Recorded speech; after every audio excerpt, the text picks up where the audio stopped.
Welcome. This is Steve Shadrack, founder of Support Raising Solutions. This podcast is part of a 15-week series launching your first 100 days after boot camp. Today's episode is hosted by our friend, Aaron Babiar.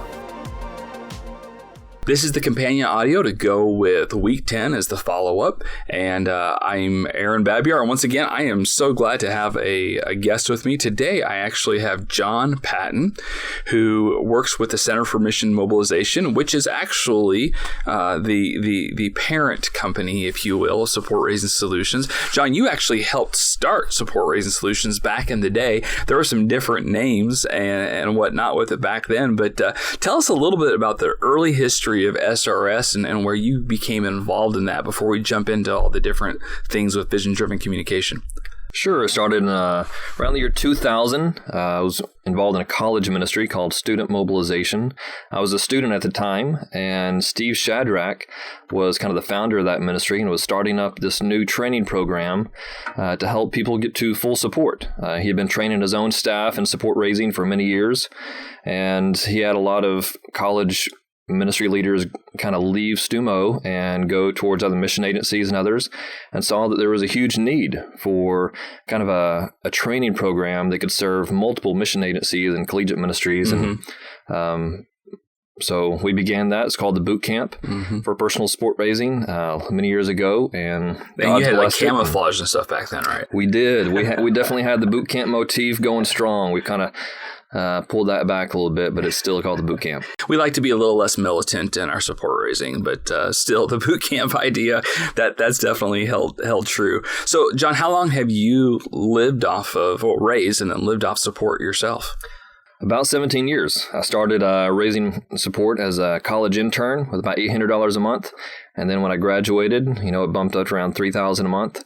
And then I got married, raised some more, had kids, raised some more. And so it's just continued to grow over time. That's great. That's great. Well, I appreciate your friendship, first of all, but also I appreciate and how you've helped to shape Support Raising Solutions and the literally thousands of different Great Commission workers that we get to influence towards being spiritually healthy, vision-driven, and fully funded. So thank you for being a guest today. It's an honor, and actually it's kind of fun to have Glad you to be here. Yeah. So I know that week 10 started digging in a little bit more to the newsletters information, and really that comes out of the SRS foundations and the SRS boot camps that talks about having vision-driven communication.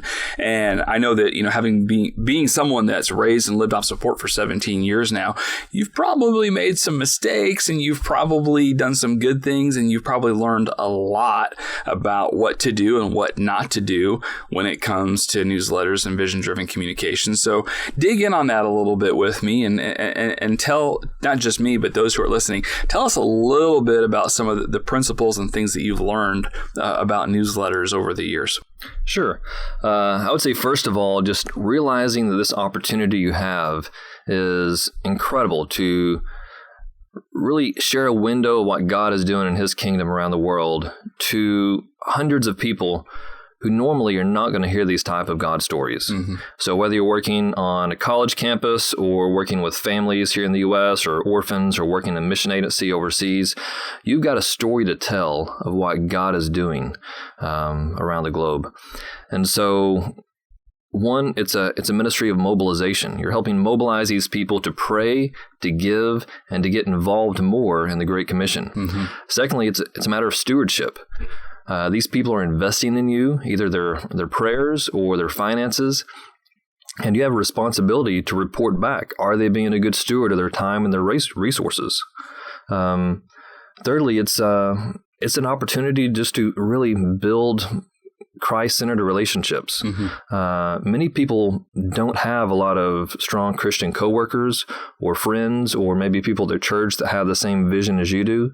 And so you're able to speak into their life in a way that other people can't. And you're also there when they have questions about maybe their marriage or parenting or spiritual questions. You're there to come to. Well, that is true. I know that on more than one occasion, I've had somebody who's a supporter of myself and my family in ministry that they felt more connected to me because of my newsletters. And they opened up really, really quickly when we had an opportunity to have a personal conversation. And I didn't even see it coming, but they had become more connected to me because I had been sharing my newsletters, my monthly ROI, so to speak, on their return of investment towards eternity, that just it knitted our hearts closer together. So that's so true. I appreciate you kind of framing it in that way. What are some mistakes or what are some things that you have learned about kind of the what not to do when it comes to newsletters or other forms of communication? I would say one, focus more on the vision of your ministry and the stories of changed lives, more so maybe than your specific job or role. I'm in the operations team, and so I work, on the front lines in our field ministries, but that's why I do what I do, and that's what I support. And so I'm telling the stories of mainly what's going on in the field. If you happen to be more on the front lines of ministry, then that's great because you've got some great stories to tell. But focus on the vision.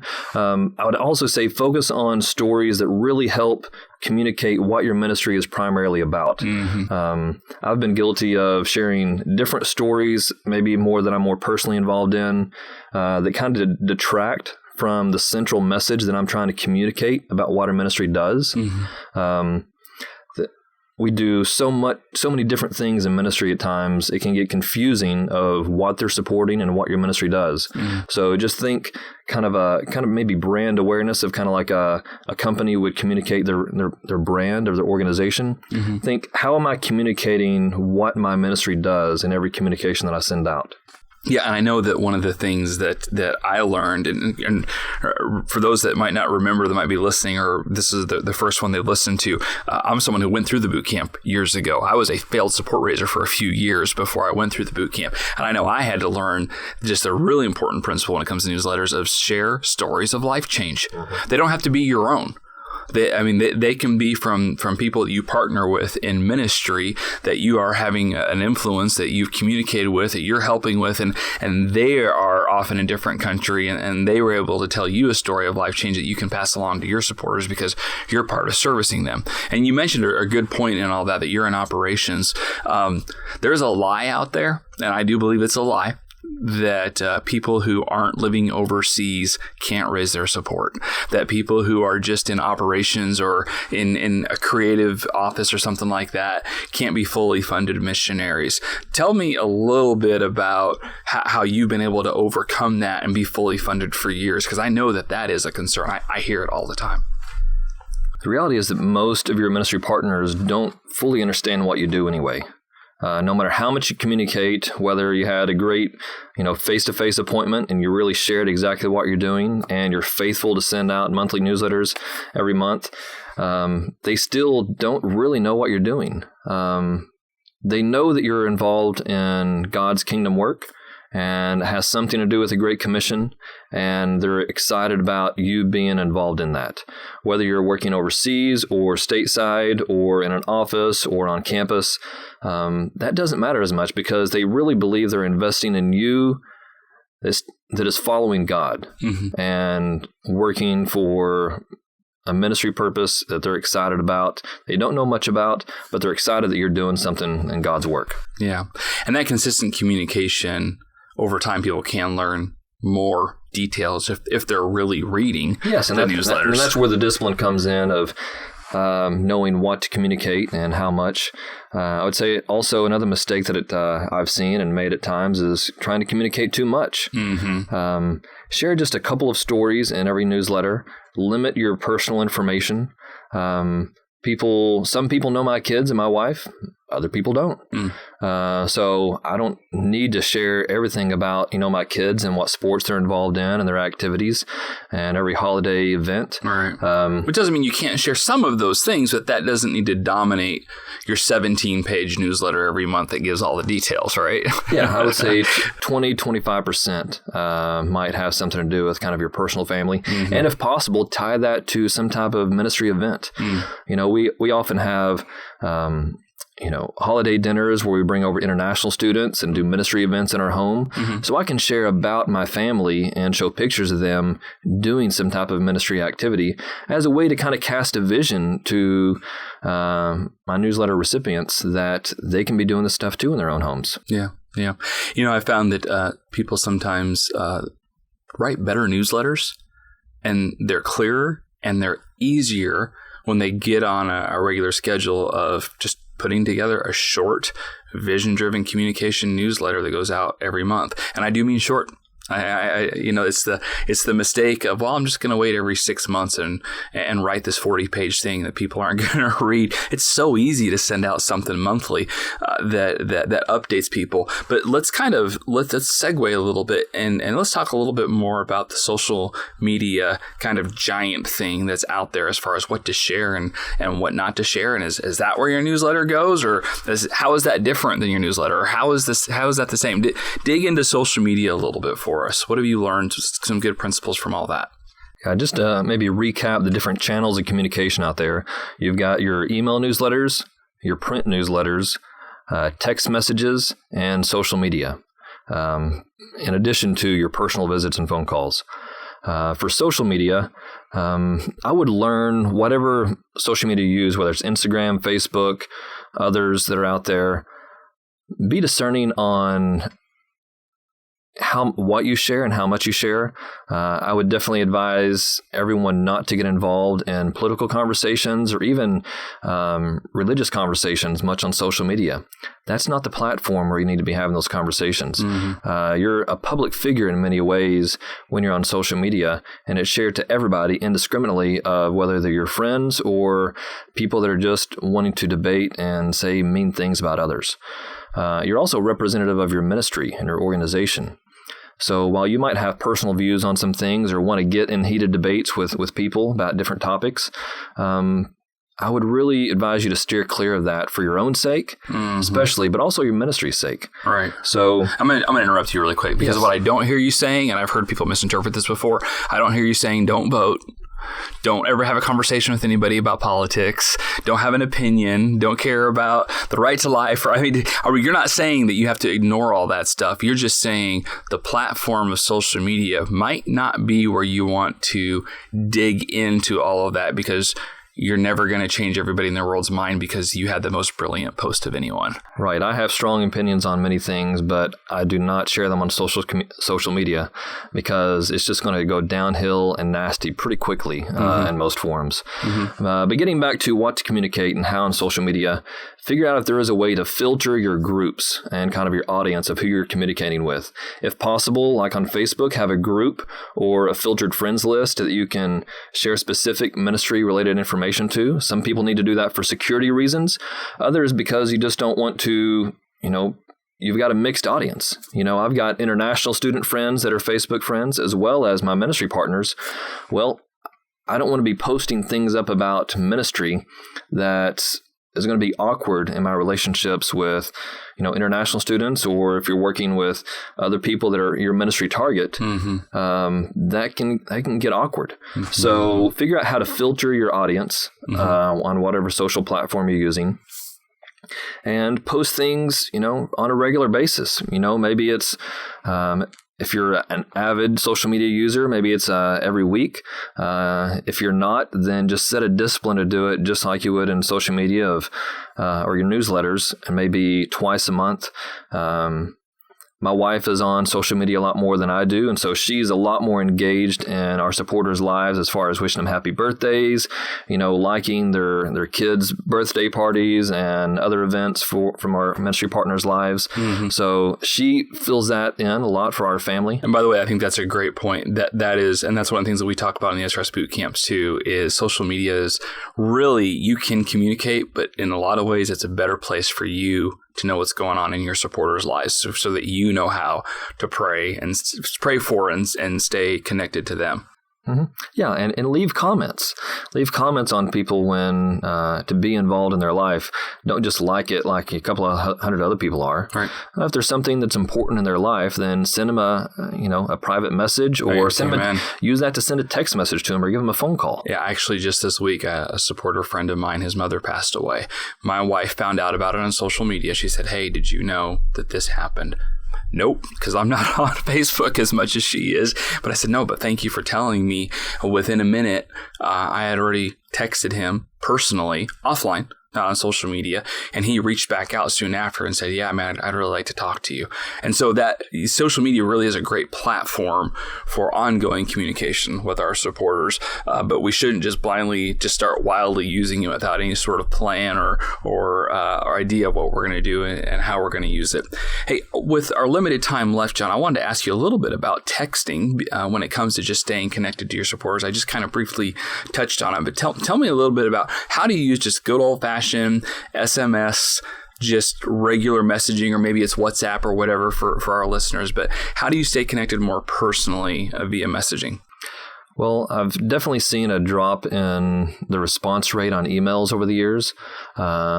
We've all known kind of throughout history that, paper newsletters were kind of having less and less impact. And so people went to email, but now it's kind of reverse. People are surprised to get things in the mail more. And so you might have more readership through a print newsletter than an email. But even more than that is text messages, because they're primarily going to interact with either your emails or your text messages to them on their phone.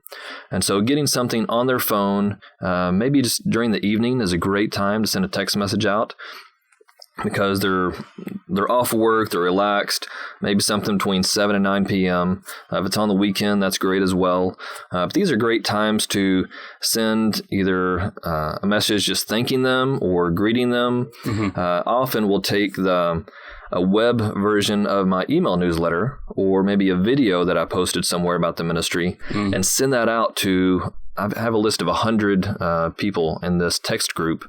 Now, when I send it, they're not copied on each other, so they can't tell that it's a group message. Right, you use like a third-party app or something. That's very important. You can usually turn off the group functions on your phone for sending text messages, and then write it in such a way that it seems like it was just to them. You don't want to say, hey, everyone. No, you really don't. By the way, I've seen that go wrong. I have seen somebody who accidentally sent it to everybody, and then a different support raiser without training replied all and said, hey, I need money too. And all of a sudden things went really wrong. So if you're going to use technology, know what you're doing before you hit send. Indeed. Consider, especially on your email newsletters, you can turn those into a web page usually, either through MailChimp. Things can do that. And then you can take that and get a short mini URL. And if you don't know what that is, just Google mini URL, and it gives you a really short link. And then you can send that and with a short intro of it to your 100 people, so that way you can get more readership of your email newsletters through text messaging. Now, don't do that every time, because a text is a more personal private thing, and you don't want to abuse that privilege of having their cell phone number. So maybe every other month, send them a text message like that. Yeah. Well, one of the things that I know we need to cover before we finish up today, it just has to do with how often do you communicate to new supporters when you're still in that initial season of raising your support. You're not even fully funded yet. You kind of feel like you have this obligation to share, and yet you don't want to say, yep, still raising support for the third straight month, and you really don't have anything else to say. Tell a little bit about that strategy as we close up today. What should someone do that's right now they're in the thick of their support raising? I would keep the same frequency during the support raising time as you do later on. Try to send a monthly email update, but don't focus just about your support raising efforts. Use that time to help them understand the ministry and the vision that you're doing and you're going to be doing. Work with your home office or other coworkers and find some of their stories and share what you will be doing. Absolutely. Share the stories of the changed lives that you will be a part about soon as well. Yeah. And so you don't have to have a countdown or a thermometer in every email update. Maybe every couple of months doing that, especially if you got some momentum to share. But don't use it as a way to fundraise. Don't use it as a way to guilt people into sending in their gift now. Email is not a communication tool for raising funds. Right. There's a time to do that, maybe as an end of the year deal or a special project. But again, I just did my end of the year communication, and I send out, 400 emails and 200 print kind of direct asks. And I got about 8 responses from that. Right. That raised maybe a couple of thousand. But then I made 25 phone calls for my end of the year ask. I bet those did a lot better. And raised a whole lot more, and I had a whole lot better return on investment for the time spent. Great. And I know there's still a lot of questions about that, and there will continue to be for our listeners that aren't sure how often. If you don't feel comfortable sending out something every month, I think that's okay. So maybe you do every 6 or 8 weeks, but I think the important lesson there is it needs to be built into your schedule. It needs to be something that's timely, that's consistent, that you plan for. And at the end of the day, that story of changed life, like what you mentioned, even if they're not your stories just yet, because you're raising your support, borrowing from others and saying, this is the sort of thing that we also want to do in Arkansas or wherever you are. But great ideas, great principles. Well, John, thank you. It's been an honor, and I'm so glad to have you be our guest on this week 10. And God bless you, my friend, and have a great day. Thanks for the opportunity. Thanks for joining us. We encourage you to listen and subscribe to the SRS podcast that answers questions and dives into topics relevant to ministry partner development.